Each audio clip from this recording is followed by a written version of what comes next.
아멘. 예, 우리 오늘 바울의 회심이라는 제목으로 은혜를 나누게 되었는데요.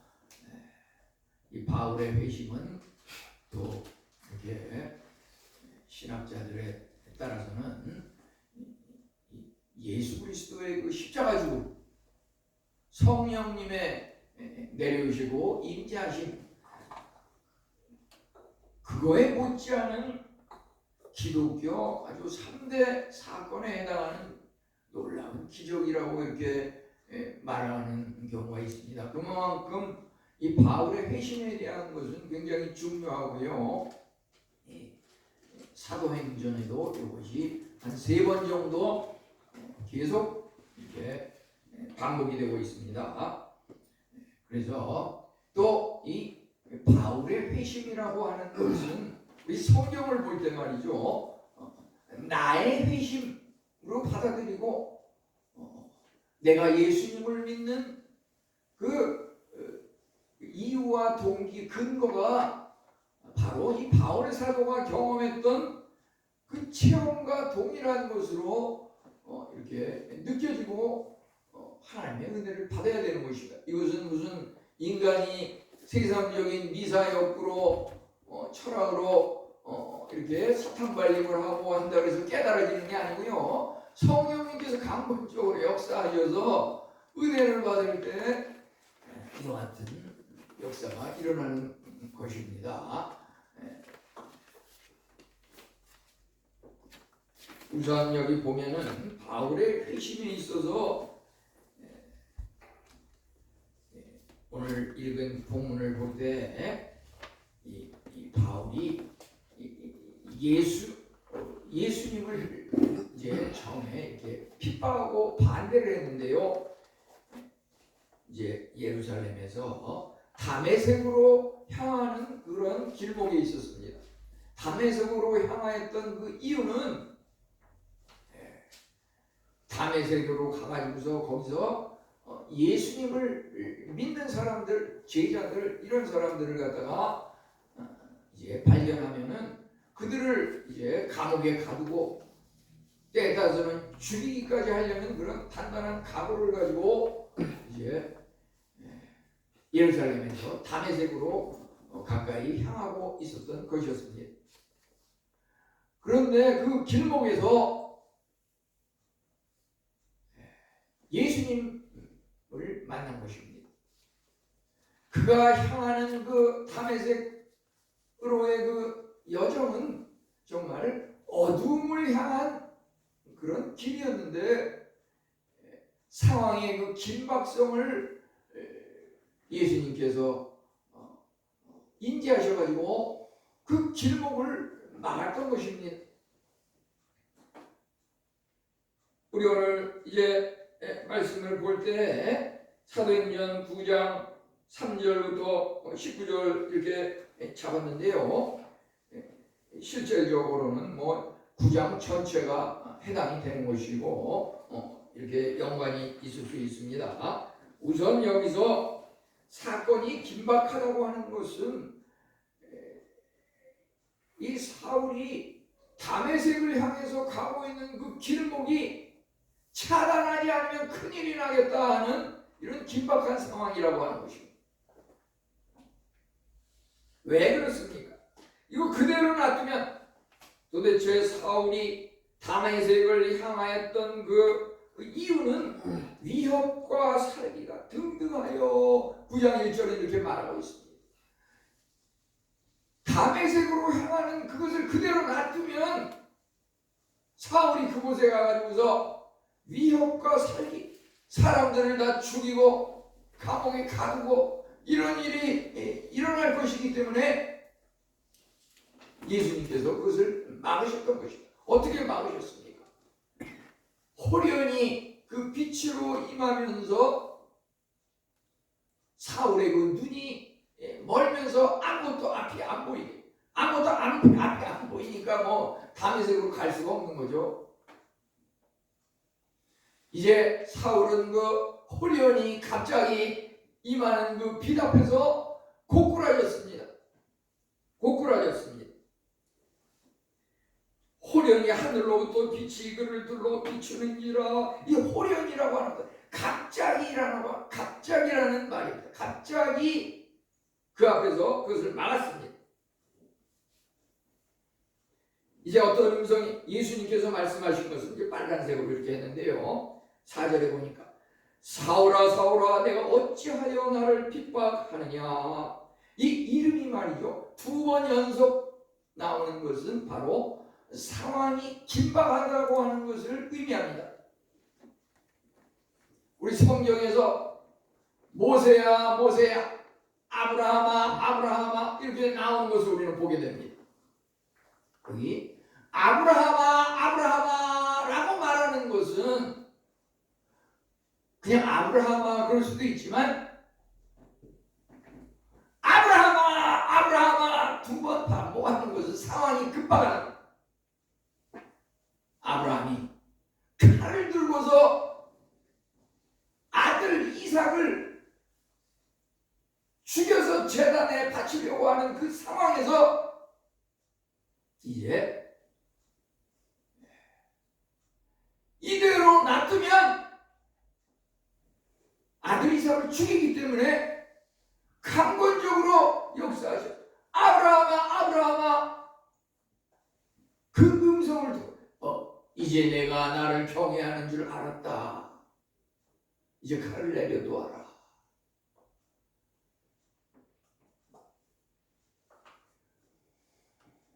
우리 인생에 어떤 슬픔과 염려와 근심이 있을 수 있습니다. 가정의 문제, 개인의 문제, 직장의 문제, 물질적인 것, 자녀의 문제.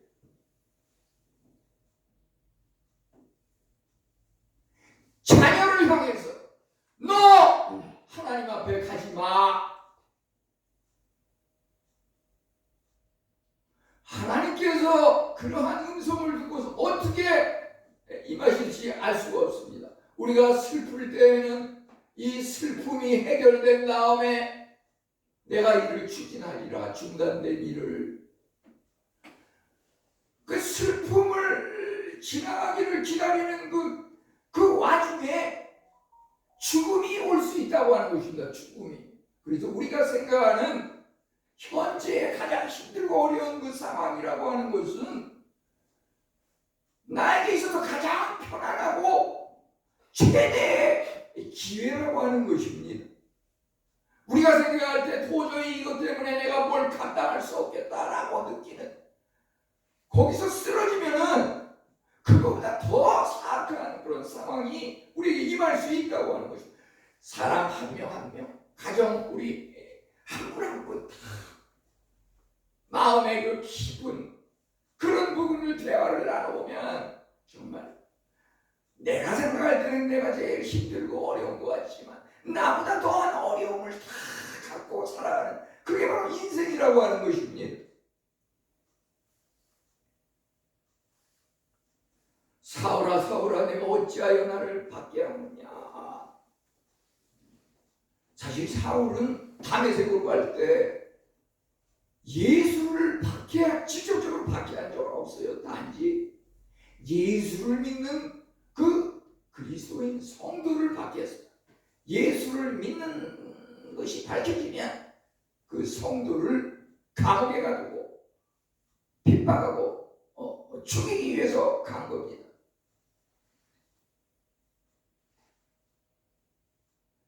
그런데 예수님께서는 사울아 사울아 내가 어찌하여 나를 핍박하느냐. 누구시 오니까 나는 내가 핍박하는 예수다. 우리가 예수 믿는 사람을 핍박하는 것은 그게 바로 예수를 핍박하는 거라고 하는 것입니다. 우리가 성도들 간에 누구 때문에, 교육자도 다 포함되는 거예요. 교육자도 다 성도입니다. 성도 중에서 그 직분이 누구는 안수집사, 누구는 권사, 누구는 목사, 전도사. 이게 다 성도의 직분입니다. 무슨 목사가 무슨 하늘 신주 따지고 그게 아니에요. 그 이제 사울아 사울아 내가 어찌하여 나를 박해하느냐. 예수님께서 보실 때는 사울이 예수를 받게 하는 걸로 받아들였습니다. 우리가 생각할 때는 나는 아무의 집사 때문에 신앙의 시험을 받아서 믿음 생활 계속하기가 어렵습니다. 이렇게 말을 하지만 사실은 그것이 내 앞에서 그런 말을 직접 하는 분도 이렇게 겪었어요. 근데 그것이 저는 저대로 말은 안 하지만 주보상에 나와 있는 그 담임 목사 한교원이 마음에 안 들어서 교회 더 이상 못 나오겠습니다. 전 그런 말을 받아들여요. 여러분들은 어떻게 생각하실지 모르겠지만은 문제는 우리가 살면서 말이죠. 반면교사라고 하는 것이 있습니다. 반면교사는 뭐냐면 상대방이 잘못된 것을 빤히 알지만 나는 앞으로 그 나이가 됐을 때 그렇게 하지 아니하리라. 이런 깨달음을 갖고 살아가는 사람은 그것이 오히려 더 큰 약이 되고 채찍이 되고 감사한 일이라고 하는 것입니다. 우리가 때로는 뭐 스승, 교육자 누구 밑에서 신앙생활하고 누구 밑에서 공부를 하느냐에 따라서 잘 되고 잘못되고 그 사람 이상은 넘지 못한다. 이런 식으로 얘기하는 사람도 있습니다. 하지만 그것은 결코 그런 게 아닙니다. 신앙이라고 하는 것은 인간이 가르치고 세상적인 지식으로 가르치는 게 아니라 하나님이 역사하시고 은혜를 주실 때 바울과 같은 이런 은혜가 임하는 것입니다. 저도 청년 시절, 젊은 시절에 우리 이창수 목사님을 통해서 이렇게 신앙생활을 하는데 많은 도전을 받고 이렇게 감사히 생각하는데요. 저도 이제 신앙생활 했을 뿐만 아니라 이제 목회자가 됐을 때 제자들 중에서 어제도 또 누구 통화했지만 제자들 중에서 목사가 된 사람들이 있어요. 한 명이 아니라 꽤 돼요. 제가 또 학창 시절에 젊은 청년 시절에 저는 그런 어떤 대형 사람이 많이 모여서 하는 그런 데서 어떤 은혜를 받았다기보다 저는 내비게이터 선교회라고 하는 곳에서 이제 이렇게 신앙 훈련을 받으면서 이렇게 교류를 했는데 그것은 일주일에 한 번씩 맨투맨이라고 해서 1대1로다가 이렇게 정해진 시간에 영형제를 만나가지고 나의 그 선배가 있어요. 그 선배를 일주일에 한 번씩 만나서 서로 요절 암송하는 거 체크하고 한 주일 동안 성경 은혜 받은 거 얘기 나누고 또 생활하는 거 공부하는 것도 얘기 나누고 이러는데 내가 그 은혜를 받은 만큼 또 내 후배가 밑에 있어요. 그에게 또 일주일에 한 번씩 만나서 그거를 전해줍니다. 감사한 것은 이 나이는 불문이에요. 나이는 숫자에 불과해요. 우리 지금 저기 평촌 한림대 부속병원 거기 영상의학과에 아주 그 치프 가장 지금은 거기서 제일 나이도 많고 제일 주임 교수 위에 있는 그 분인데 그 이모 교수라고 있는데 제가 내비게이터 영형제 후배입니다. 그가 금년 상반기에 목사 안수를 받았어요. 목사 안수를 받아가지고 이제 그 병원에서 그 의사들을 상대로다가 이렇게 우선은 지금 목회를 한다 그러더라고요. 당장 뭐 어디 교회를 정해서 개척하고 이러는 건 아직은 계획을 못 세우고 있는데요.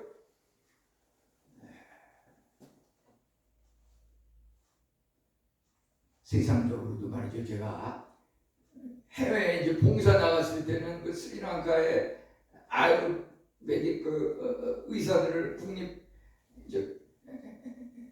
케라니 대학이라는 대학하고 콜롬보 대학에서 이제 거기에 있는 동안 한 7년 정도 이렇게 또 졸업반 3, 4학년을 중심으로 이렇게 가르치고 그랬는데요. 이 국내에서는 90년에서 한 94년 사이에 동국대학교 그 한의과대학에서 이제 외래 교수로서 가서 일주일에 2번이고 이렇게 3학년, 4학년들을 이렇게 많이 가르치고 그러는데 저는 부족하지만 그 제자들 중에서 전부 다 사회적으로 출세하고 훌륭해진 사람들이 꽤 있어요. 대표적인 사람이 전에도 한번 사실 지나가는 소리를 말씀을 드렸지만은 그 부산 옆에 그 기장군 군수를 하는 그 오규석 그 군수가 삼선 12년 동안 군수를 했었어요. 내리 3번 당첨이 돼가지고 당선이 돼가지고 그 제가 가르쳤을 때 한창 그 동국대학에서 가르쳤던 제자예요. 제자.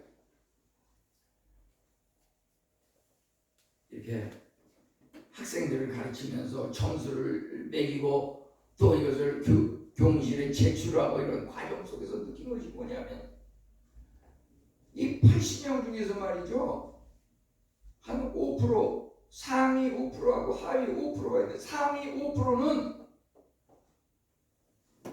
한 4명 정도는 80명 중에서 저보다도 똑똑해요. 제가 가르치지도 않았는데 다 맞추고 그냥 제가 생각하는 것보다도 더 그냥 높아요. 점수 결과가 채점을 하면. 그런데 하위 5%는 아무리 가르쳐도 이거 이해를 못하고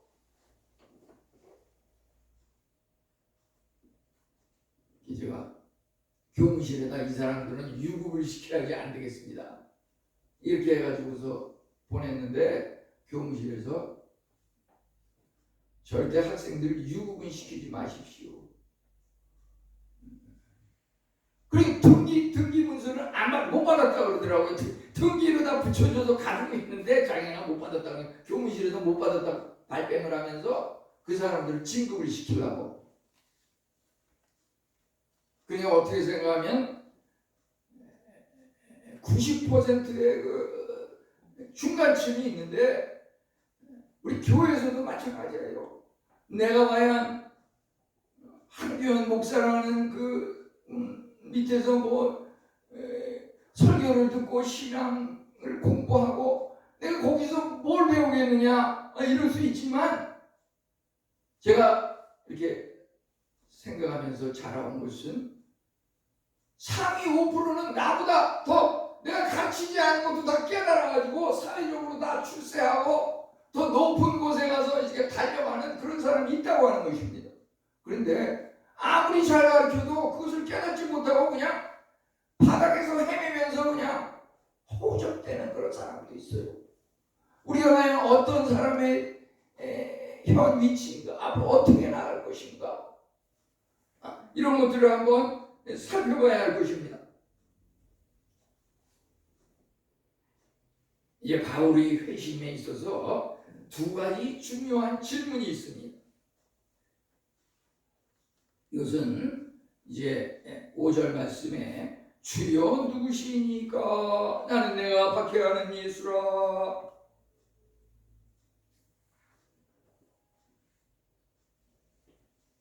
이제 여기 말씀에서 이어지는 것은 9장에서는 그 바울이 다메섹을 향해서 일어나 갔다고 했습니다. 근데 그 사이에 원래 이 사도행전에서 3번 이렇게 오늘과 같은 말씀이 나오는데요. 이것이 22장 10절에서는 일어나 다메섹으로 들어가라.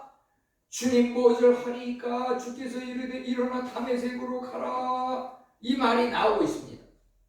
그러니까 우리가 읽은 오늘 말씀 중에서 9장 8절에 보면은 사울이 눈을 떴으나 아무것도 보지 못하고 다메섹으로 들어가서 이렇게 나오는데 그가 이제 다메섹 가까이 갔다가 눈이 멀어가지고서 더 이상 못 가는 상황에서 이제 다시 다메섹으로 들어가는 장면이 나오는데요. 요 다메섹으로 들어가게 된 그 동기가 바로 22장 10절에 보면 주께서 이르시되 일어나 다메섹으로 들어가라 이렇게 말을 했기 때문에 그가 그 말씀에 순종해서 가는 것입니다. 이것은 뭐냐면은 우리 인생에 있어서 신앙생활을 하는 데 있어서 두 가지 중요한 질문이 있습니다. 주여 누구시니까? 우리는 하나님이 누군지 예수님이 누군지 그것을 알아야 하는 것이 우선 중요한 한 가지의 질문이고 우리가 성경 공부를 하고 신앙생활을 하는 데 있어서 하나님이 누군지 아는 것과 모르는 것은 천지 차이라고 하는 것입니다. 우리가 하나님은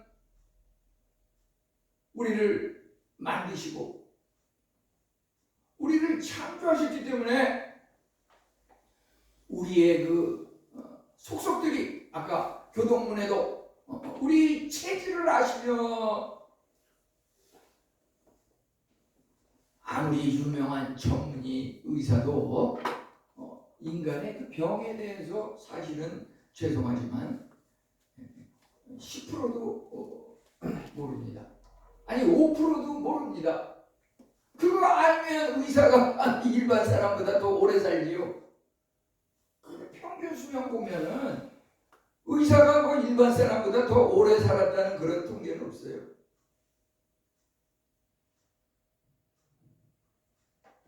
그런데 하나님을 믿는 신앙인이 평균적으로 조금 더 오래 산다는 통계는 있어요.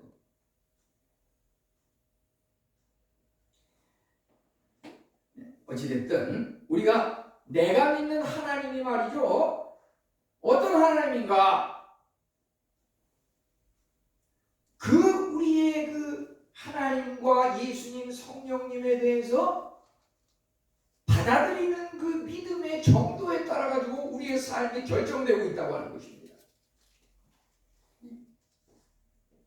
하나님은 무소불위하고 안 계신 곳이 없고 못하시는 일이 없고 여호와 라파의 하나님은 출애굽기에 나오는 그 라파라고 하는 말이 단순히 이 영적인 질병을 치료하는 하나님일 뿐만 아니라 우리를 만드셨으니까 우리의 몸을 체질을 잘 아시니까 우리의 육신의 병도 치료하시고 또 건강한 사회적인 그 인간관계에 있어서 발생하는 그 문제도 다 다스리는 그것이 치료하시는 하나님의 능력이라고 하는 것입니다. 내가 믿는 하나님은 그런 하나님이다 라고 생각하면 그런 역사가 임하는 것입니다.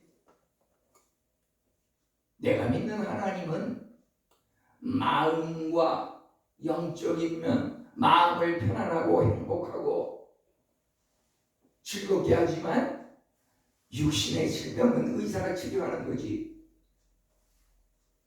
이렇게 생각하는 사람은 그 믿음대로 되는 거예요. 그렇게 될 수밖에 없어요. 그렇지만 육신의 질병도 창세기 1장 1절 하나님이 태초에 천지를 창조하시는 우리 그 천지 속에 나도 하나님이 창조하시는 성경에는 나의 머리카락수까지 세고 아시는 하나님. 우리 머리카락이 몇 개인지 아시는 분 계세요? 성경에 보면 성경이 하나라도 거짓말이 있으면 이거는 이런 우리 대한민국도 이방인데요 말이죠. 예루살렘 유대 거기서 보면은 이 대한민국도 이방 외딴 나라잖아요. 이 이방 땅에 이 성경이 하나라도 거짓말이 있으면은 불타서 없어졌지 왜 이 자리에 올라와 있겠냐 이거예요. 이 성경책 뭐 4만 원, 5만 원 비싼 값에 팔려가지고서 한 톨, 한 글자 맞춰도 틀림이 없기 때문에 그런 거 아니겠어요? 대개 신앙에 시험이 든 사람들은 말씀이 느낌이 안다고 다가오지 않습니다. 이유는 이 사람 저 사람 무슨 말 뭐 꼬투리 잡아가지고 얘기하는데요. 그거 가만히 들어보면은 반드시 들어가는 말이 뭐냐면 말씀이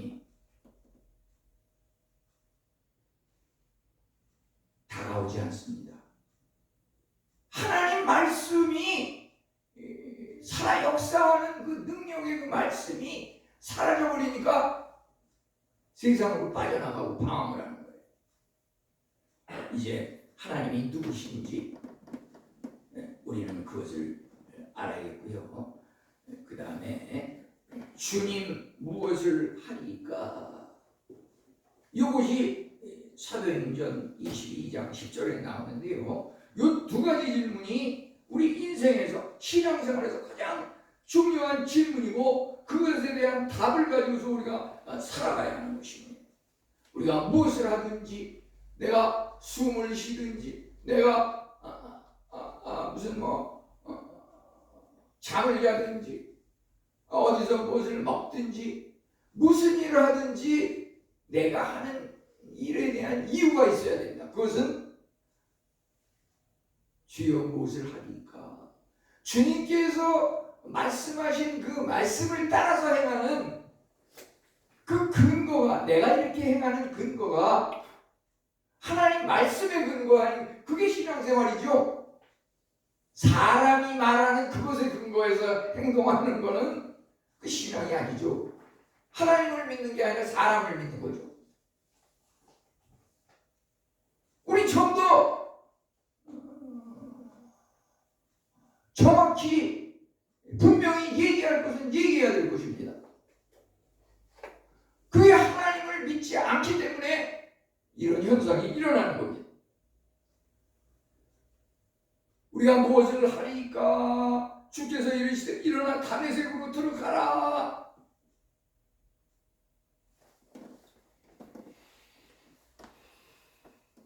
제가 우선 이 자리에 서서 우리 성도님들한테 감히 하나님의 말씀을 전하는 이것도 저로서는 하나님 무엇을 하리까? 하나님께서 너 강단에 서서 이 시간 말씀을 전하라. 이런 음성이 있고 그 사명이 있기 때문에 이 자리에 서서 하는 겁니다.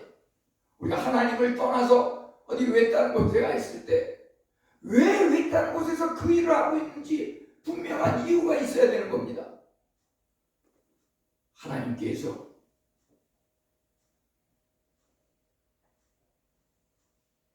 너 하나님의 전에서 예배를 드리는 그 시간에 자리를 떠서 딴 곳에 가가지고서 사람들끼리 흥청망청 즐기는 그 음성을 들었습니다. 성령님이 역사하셔서 이걸 빠지고 내가 어디서 무엇을 하는 이 사명감을 받았습니다. 그것에 순종해서 이렇게 하고 있습니다. 그리고 떳떳한 뭐가 있어야 돼요. 떳떳한 뭐가 성경이 무슨 어디에 뭘 근거해서 그런 행동을 하는지 이제 우리가 우리 바울의 그 회심이라고 제목을 정했는데요. 이것은 우리 모두의 회심이어야 한다고 하는 거죠. 성경의 이야기는 우리는 결국 가는 곳마다 뭐 예담 교회 이름도 있지만은 무슨 슈퍼마켓도 예담 상회, 뭐 예담 의상실, 예수님을 담는 것이 너무 귀한 것이기 때문에 그것을 많이 인용을 하는데요. 이 바울의 회심은 우리 모두의 회심이 되어야겠다. 이것을 갖다가 이제 오늘 말씀을 드리는 겁니다.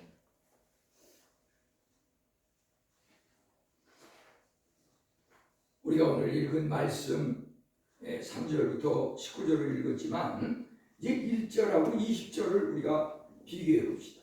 1절에서는 사울이 위협과 살기가 등등하여 이렇게 나와 있습니다. 이제 20절에는 예수가 하나님의 아들이심을 전파했다고 했습니다. 이게 바로 회심입니다. 우리 1절에 보니까 위협과 살기가 등등해서 예수 믿는 사람을 죽이려고 감옥에 가두려고 했지만 20절에 보니까 예수가 하나님의 아들이십니다. 예수님을 믿어야 구원을 얻습니다. 이것이 바로 변화된 바울의 모습입니다. 핍박자였던 사람이 전파자로 이제 바뀌었습니다. 뭐가 핍박자고 뭐가 전파자입니까? 뭐가 예수님을 핍박하고 박해하는 겁니까? 성도를 핍박하고 박해하는 것, 이것이 예수님을 박해하는 거라고 하는 것입니다. 우리 이제 다음 주에 또 총동원 전도주의를 이렇게 했는데, 목표는 한 사람이 한 명이라도 평소에 교회에 출석하지 않는 그런 사람을 이렇게 한번 모시고 그날만이라도 좀 예배를 한번 동참해서 해야 되겠다 하는 이런 취지가 있는 거니까요.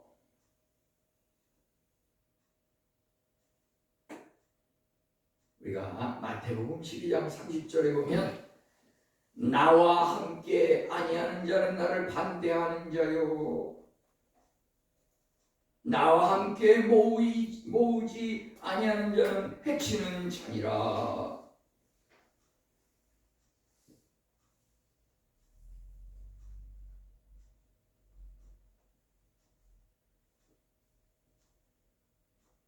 바울 사도는 제일 처음에 다메섹을 향할 때 사도행전 8장 3절에 보면 교회를 잔멸할세 남녀를 끌어다가 옥에 넘기니라. 스데반이 순교할 때도 박수를 치면서 찬송을 했던 그 사울이었습니다. 여기 교회를 그가 잔멸했다고 하는 것은 멧돼지가 포도원을 짓밟아가지고서 그 포도원을 그냥 말살시키고 그냥 다 없애는 그런 행위를 말하는 것입니다. 그와 같이 핍박자고 박해자였던 바울이 이제 하나님을 전하는 전파자가 되었습니다. 우리는 신앙생활하면서 나는 핍박자인가 전파자인가 질문해 보시기 바랍니다. 우리 말이죠. 이런 질문에 대해서 나는 핍박한 일은 없어, 그렇게까지 핍박하지는 않아, 또 이렇게 하는 사람이 있고, 나는 믿기는 믿지만 그렇게 적극적으로 전파하지는 않아, 이러면서 중간을 얘기하는 경우가 있을 겁니다. 나는 중립이야. 그런데 하나님을 믿는 데 있어서 중립이라고 하는 것은 없다고 하는 것입니다. 우리는 중립이라고 생각하지만 그것은 중립이 아닙니다. 우리는 핍박자가 아니면 전파자 둘 중에 하나에 속하는 겁니다. 우리 생각할 때 나는 그렇게 핍박한 일이 없어, 그렇다고 해서 내가 나서서 전도하고 그러지는 못하지만 난 핍박하진 않았어, 중립이야, 그러면서 위로를 받는 사람이 있습니다. 오늘 말씀 생각해 보시기 바랍니다. 마태복음 12장 30절. 나와 함께 모으지 아니하는 자는 해치는 자이고 반대하는 자라고 하였습니다. 예수님께서 세상에 오신 것, 십자가에 못 박혀 돌아가신 것은 흩어진 하나님의 자녀를 모아 하나가 되게 하기 위하여 그가 십자가에 못 박혀 돌아가실 것이라고 요한복음 11장 52절은 말하고 있습니다. 우리가 제가 와서 지난 한 8년간 이렇게 사역을 하면서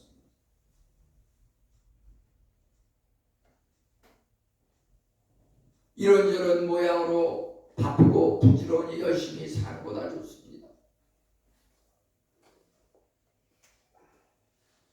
왜 나와 함께 하지 않는 자, 나와 함께 모으지 아니하는 자는 흩어버리는 자요, 그가 바로 박해자라고 말합니다. 제가 무능해가지고 은혜를 끼치지 못하고 있는 그것에 대해서 요즘은 계속 하나님 앞에 무릎 꿇으면 내 자신에 대한 신세한탄하는 그런 게 굉장히 많아요.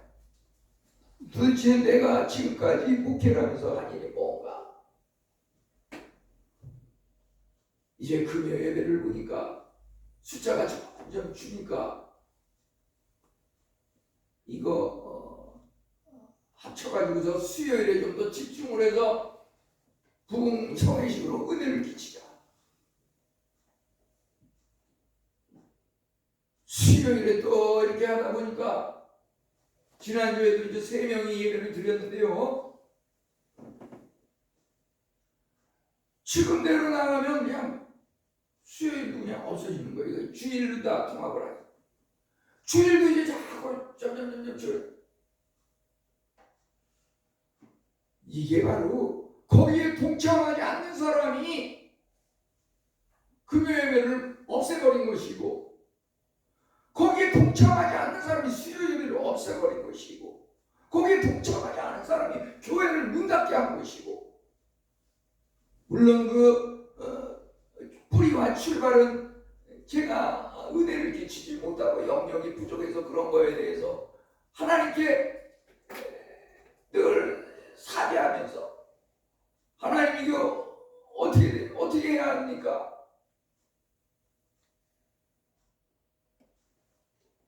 숫자가 중요한 건 아니에요. 제가 아까도 말씀드렸지만 제가 1대1로 교제하던 그가 이제 의사가 되더니 이제 의사가 다가 아니라는 걸 알고서 또 신학에 가서 공부를 하더니 목사 안수를 받았어요. 금년 상반기에. 아니 10,000명 30명이 성도가 모이는 교회는 뭐합니까? 거기에 무슨 의사는 많겠죠. 목회해서 목사가 된 사람도 많겠죠.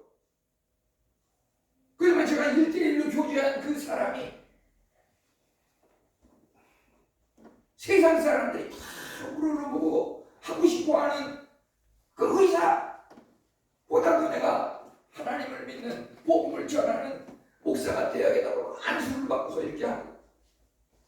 저는 그래서 한 영혼이 80억 인구보다 귀하다고 하는 그런 사명감을 가지고 목회하는 것이 제가 어떻게 보면 세상적으로 보면 하나님마다 자꾸 줄어들어요. 성도들이.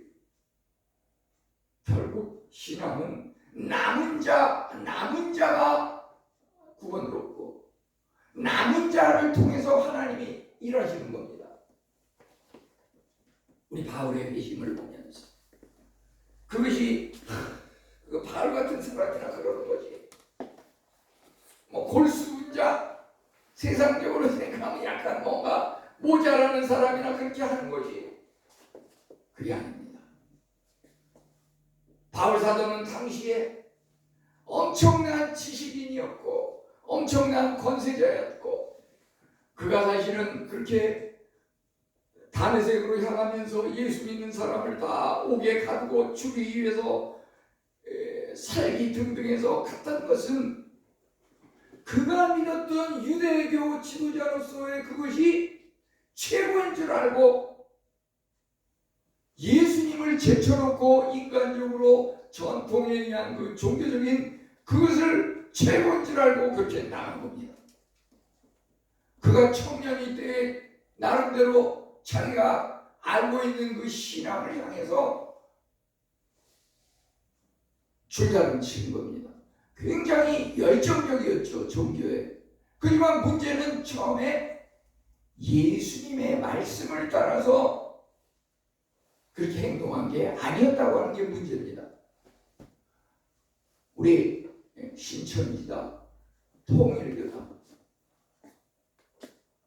이 성경에는 보면은 로마서 15장 20절에 보면은 그리스도의 이름을 부르는 곳에는 내가 복음을 전파하지 아니하리라. 나무의 터 위에 건축하지 아니하리라. 이런 성경 말씀이 있습니다.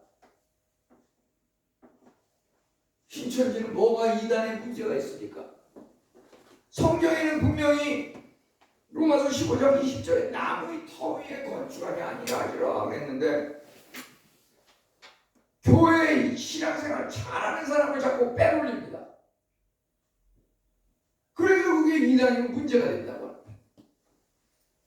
통일교는 보니까 독생자 예수님, 뭐 그 교주가 예수님이라는 소리를 많이 들었는데요. 거기는 그거보다 하나 한 수 더 뜨더라고요.